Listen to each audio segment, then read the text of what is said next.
Real Betis CEO seems to be talking a lot, trying to warn Manchester United, but I don't think Manchester United is scared. Antony delivers message to Betis. Antony wants out of Manchester United. Manchester United wants to sell Antony. And ultimately, Real Betis can pretend all they can that they can't afford Antony, but they want to buy Antony. And I think if they don't even try and buy him on a permanent, their fans will be upset. We're going to talk about Real Betis and Antony's stance.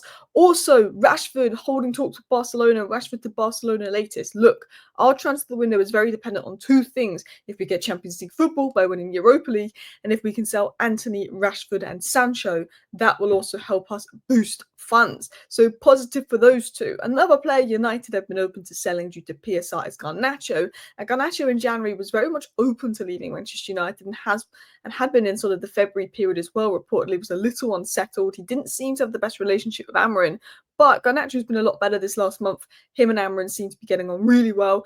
I think his decision-making and all-round game has improved. And Garnacho has changed his stance and would like to stay at Manchester United and prove himself. But is it too late? Having United already made their mind up about his future? Cunha deal very close, despite it being quiet this week. Rivals salty about Manchester United potentially being in the Champions League next season. Mantato new deal signed, and Bruno Fernandes is not interested in a move to Saudi. So, hello, and welcome back to Alice Talks Football, and welcome back to your 10-minute roundup, where we're going to round up all this Manchester United news that you need to know, and there's quite a lot in 10 minutes. It might take 11 today. So, Real Betis are just giving all this talk. The Real Betis CEO keeps saying stuff like this. He said, on Antony, we'll see in the summer if there's an option to bring him back for another year. If not, we'll have to look for another one. I'm fed up with the Real Betis CEO keeps saying, yeah, we like Antony. He's really good, bigging up Antony. We'll see if we can get him on loan another year. We won't buy him. We can't buy him. I think this Betis CEO thinks he can play United into loaning him out again, but I think the interest from Atletico Madrid and Antony might push it. Because look, this came out, not this one, this came out that Atletico Madrid manager Diego Simeone has identified Antony as an ideal strike partner for Julian Alvarez. Manchester United want 35 to 40 million euros. So we know that there's some interest there. The Betis CEO keeps saying we can't afford Antony, we won't buy him, blah, blah, blah, blah. If I'm a Real Betis fan right now and I'm in love with Antony and I think Antony's brilliant, and Antony's probably the whole reason you're going to be in Europe next season, which is going to bring you in the funds to cover the Antony deal, I'm sitting there thinking, do not let Antony go to a rival when he's happy at this club. I'm sitting there thinking, what? I'd be fuming if my CEO was saying we won't buy him. You have the money to buy him if you get into Europe, which is Antony's going to let you do. You're going to have more funds to buy him to get the deal done. So the Real Betis CEO thinks, I'm just going to keep saying I can only loan Antony and make sure United know that. But that's just going to annoy Betis fans. Betis fans are getting annoyed because they're like, what? Well, at least try, at least try and put maybe 25 million in. I know Man United want 35 million, but let's see if you can get it for 25 million with add-ons. I don't think Betis are going to walk away. I don't believe this. I think this is a warning. I think this is the CEO of Betis trying to play United. But I don't think Betis are going to walk away.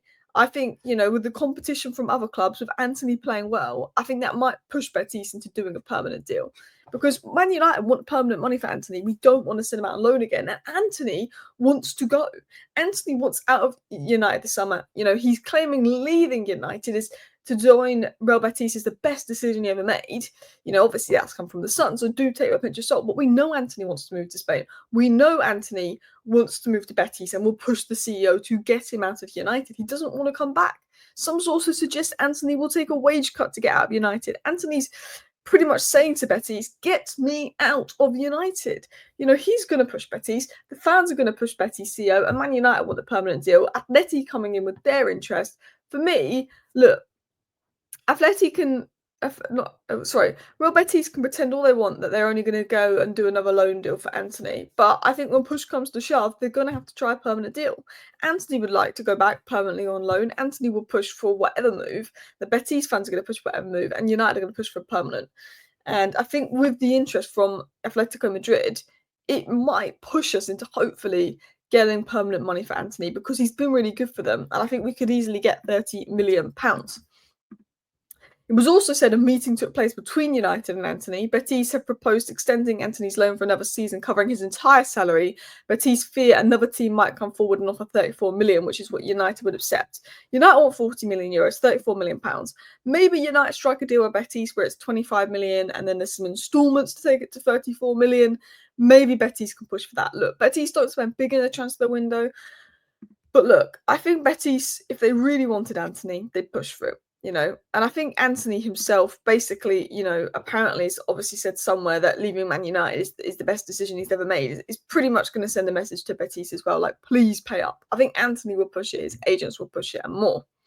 Now let's talk about Garnacho, because back in January, Garnacho looked like he was going to leave, but because Rashford and Antony left and we didn't replace them, we stopped Garnacho leaving. But there was talk of him going to Napoli, and Garnacho was very open to leaving in January. Why wouldn't he be? He was being pushed out the club, had talks with those clubs, and there was a feeling in February and March that Garnacho was probably going to go anyway, and had a few talks with other clubs. However, things could be changing. Laurie Whitwell, credible journalist, said this: Garnacho ideally would like to stay at United.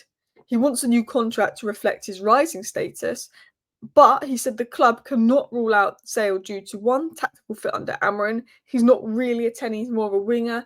Amorim's adapted things to make him play a bit wider, and financial value. We would count as pure profit on the books. And obviously, Manchester United being in a financial struggle, they might look to sell Garnacho. My stance is, if we get Champions League football and we sell Rashford, Antony and Sancho, I think our chances of selling Garnacho are a lot lower. If we don't get Champions League football and we're struggling to sell Antony and Chelsea don't do the thing with Sancho and Rashford's taking time, I think Man United sell Garnacho to fund moves. I think it could depend on those factors. I think United are happy to sell Garnacho, but I don't think they're desperate to sell Garnacho. I think it might depend on, do they need the money or not.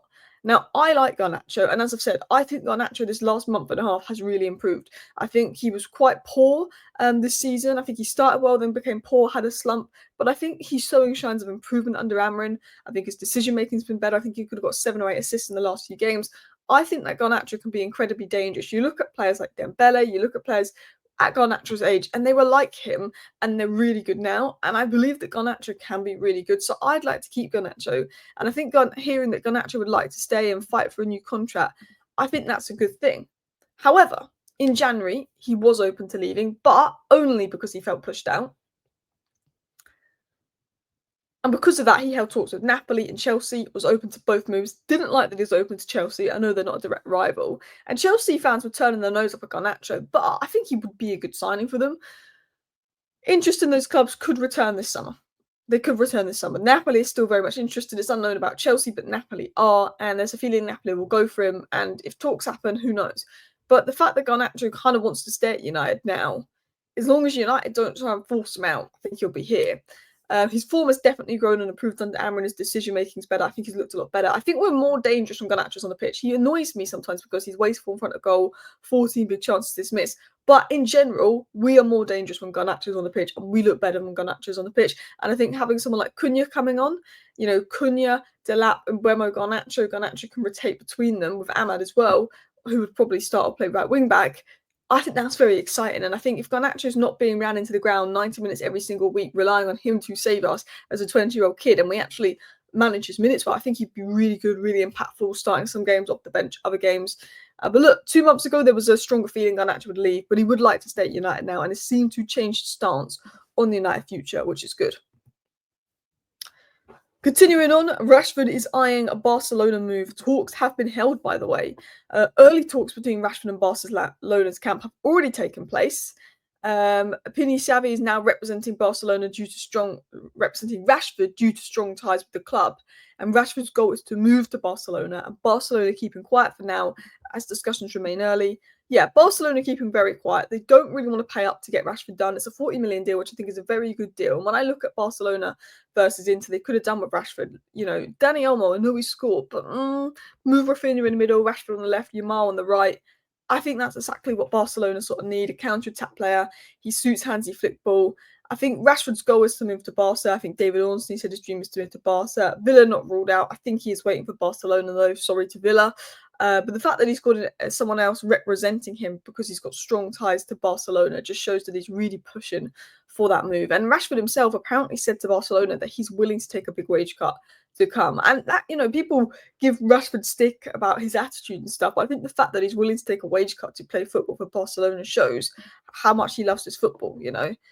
I think people always make out that Rashford has this bad attitude, but I personally have never believed that. I think he's on high wages at United, but I think he just wants to play football. I think he's very over criticised. But look, hopefully Rashford gets that move to Barcelona, and hopefully he does well. Now, talking of hopefully, Cunha to United. It's been very quiet on Cunha tonight this last week, but Samuel Lucas did say United's interest in Cunha is now so advanced, he would be surprised if it did not materialise. So I assume that the deal is going to be done soon. Just because it's quiet and there hasn't been many updates this week doesn't mean it's fallen through. It's advanced, there's talks going on. I think any day now we could get a here we go, but we also might have to wait 3-4 weeks for a here we go. If it doesn't go through, I'm going to be fuming, but I think we should do that. But Tito Mantato, as mentioned in my video yesterday, signed a new deal with United, and actually Chelsea, Liverpool, Newcastle and Brighton all showed interest in him, but he did sign a new deal with United, which is good news. I spoke about him in my video yesterday. Arsene Wenger made comments that United or Spurs shouldn't be playing Champions League football next season and they should be in the Europa League through winning the Europa League, which was a ridiculous comment because the reason many teams take the Europa League so seriously is the prize of Champions League football.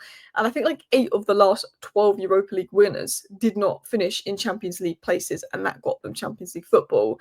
And Amorim just said on that comment that he has nothing to say. The rules are the rules, and if we win the Europa League, we will be in the Champions League. And let's be honest, it's just salty. Nobody had a problem when Seville finished 12th and won the Europa League and got in the Champions League. But when Man United finished 15th and win the Europa League to get in the Champions League, all of a sudden, everyone has a problem. And then on Bruno Fernandes, Sky Sports said that they don't see Bruno Fernandes to Saudi Arabia happening anytime soon. And David Ornstein said that Bruno is not interested in leaving and United have no intention to sell him. So that is your news rounded up in 10 minutes. Thank you for watching. Bye.